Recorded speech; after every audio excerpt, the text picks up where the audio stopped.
Making your way to one of the bald eagle nests along the banks of Lake Pleasant is not easy. First, there's the long boat ride to an isolated cove. Then there's the hike up the cliff, way up the cliff.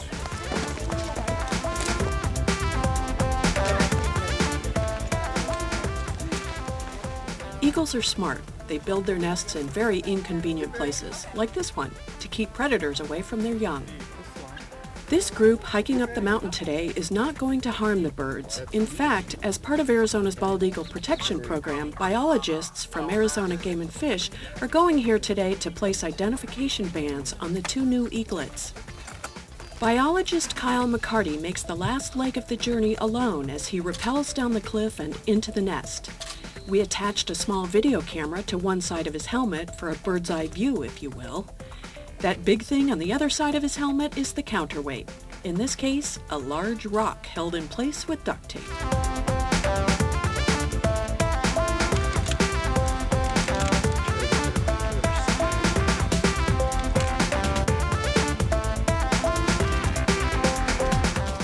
I got to the nest, secured the nestlings so they could come up here for banding. And while I was down there, I was looking in the nest for eggshell fragments that we can measure later, the thickness of those, and also looking at prey remains and looking for foreign objects like fishing line, hooks, and to remove those. Even though he is very young, this eaglet did his best to defend his roost. Kyle took the extra precaution of gently placing a stick from the nest behind the baby so it didn't accidentally fall out. Once secured, the eaglets are placed in a special bag and hoisted back to the top where they'll be weighed and measured, and their ID bands will be attached. He's got a hood on. Why do you think he's got a hood on? Bald eagles are all visual. So you take away their vision, and this guy you can see, he's just kind of resting. They'll actually, if I put him down and I leave him for 2 or 3 minutes, he'll fall asleep because they are all visual. So most of their senses. Now he can hear us, which is why he's shaking. He can hear us, but they're mostly visual. See, this guy's almost asleep now. That's cute. So this is to reduce stress, so we're not stressing out the birds. Also, Normally, only the biologists are allowed into the eagle area while babies are in the nest. But for the first time in conjunction with the Arizona Game and Fish Department's education program, a group of homeschooled students and their families have been invited along to observe the process.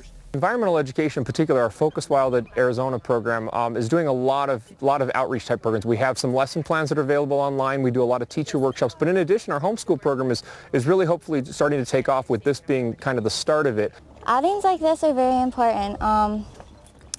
I stay home to do school, obviously, so when I get to get out of the house to do something like this, it's a lot of fun, especially for something like this, because I've always been interested in bald eagles, and my family's always liked to study them and talk about them. So it was really cool to be able to come and see this. Jamie Driscoll, head of the department's Bald Eagle program, lets the students get a good look at the work he's doing on the youngster. This male eaglet is about 4.5 weeks old and weighs a little over 5 pounds. Once they get 3 weeks old, then they're okay. They can start regulating their own body temperature. The black contour feathers start coming in when they hit 4.5 to 5. So, and then he'll keep on growing these out, and he'll eventually get bigger than the adults by the time he's 12 weeks old and leaves the nest. Today is a special day for us. It's the first time that we'd had a chance to invite a group of homeschooled students to come out and participate in a banding and learn a little bit about the state that they're living in and the work that we do out here. Right now, there are 56 known bald eagle breeding areas in the state. In the late 70s, that number dropped to a low of only 11. But with the conservation efforts implemented since then, the number has continued to grow. I am absolutely encouraged with what I see with the eagles in this state.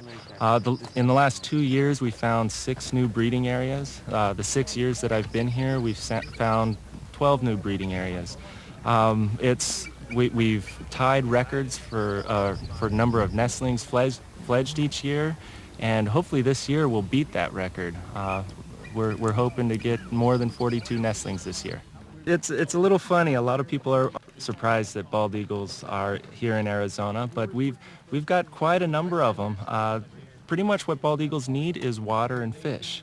And Arizona does surprisingly have a lot of water, and those waters are full of fish. So it's got everything that these eagles need in order to nest and produce nestlings. After the eaglets have been banded, they're lowered back into the nest under the watchful eye of their parents, who, though displaying their discontent with the disturbance, never venture very far from the nest. Being down in the nest, I had a few minutes while you folks were up here banding them, just to relax and kind of enjoy it, think about where I was, sitting in an eagle's nest, watching these adults flying around, knowing I'm not supposed to be there, but knowing we're doing a good thing. Banding the eaglets is only one part of the Arizona Game and Fish Department's Bald Eagle Management Program. You can help with this effort by observing the seasonal closures of about 20 recreational areas during the eagles' breeding season and removing fishing line, which eagles can become entangled in, from the shores of our lakes and rivers. Okay, you ready? Raising awareness of the bald eagle and how to best continue to protect them is the main reason to include the students and their families on this trip. I hope they gain a greater appreciation of the wildlife and the state in general, the diversity that it has to offer, and maybe in the future they will become some of our conservation pioneers, and you know, they'll play that out when it goes to ballot to save some of these species and the management that Game and Fish does. I learned a lot because I came from Minnesota, so I thought I knew a lot about bald eagles, but I learned a lot more, so I found out how much I really didn't know. But they're really adorable, and the adult ones are really beautiful, and I'm glad I was able to come and do this. Well, I saw like a whole bunch of just the bald eagles flying around, and then they brought up the baby eagle, and it was just like bigger than I thought, and it was so cute. It's like cuter than I thought it would be. And I feel like it's more special because they didn't open it up to the public and they only opened it up to us. So I thought of us as being a really special group. I think it was well received. The people seemed to enjoy it. You know, they're already excited about some future events perhaps, and that they really enjoyed getting that close to the eagle. Oh, for me it was, I mean, those babies just 2 or 3 feet away from me. I mean, it's a once in a lifetime opportunity. It's way cool.